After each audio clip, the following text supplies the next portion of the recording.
molekulat. Të përsërisim edhe një herë eksperimentin me sheqer dhe ujë.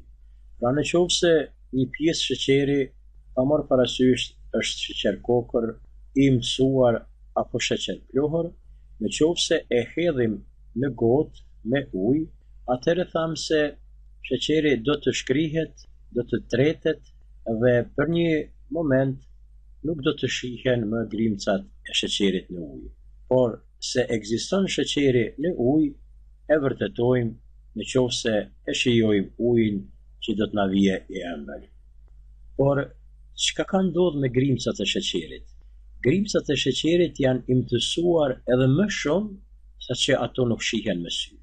Ndërkaq se ekzistojnë ato edhe më tutje në gotën me ujë, vërtetohet në bazë të shijes, që do të thotë se grimcat e sheqerit janë qëndruar në grimca edhe më të vogla, sa që nuk shihen me sy, ndërkaq vetit e tyre i kanë ruajtur. Po eksperimentin mund ta përsëritni edhe në qoftë se marrim në vend të sheqerit krip, pra në qoftë se kripën e hedhim në ujë, edhe kripa do të tretet, sa që nuk do të shihet më me sy.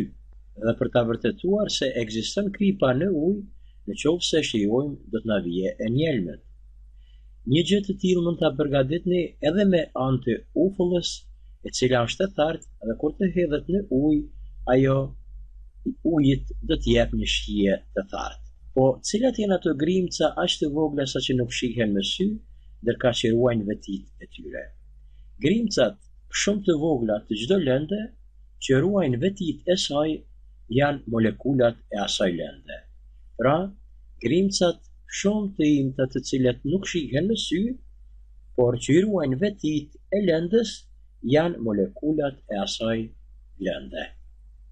Po sa janë të mëdhaja ato molekula? Le të supozojmë një molekul me një pikë ujë. Nëse parashtrojmë pyetjen sa molekula janë bërë që të formojnë një pikë ujë. Për të vërtetuar madhësinë e molekulës, ne mund të marrim vetëm shembuj krahasues dhe përmes tyre mund të tregojmë se sa janë molekulat e mëdhaja.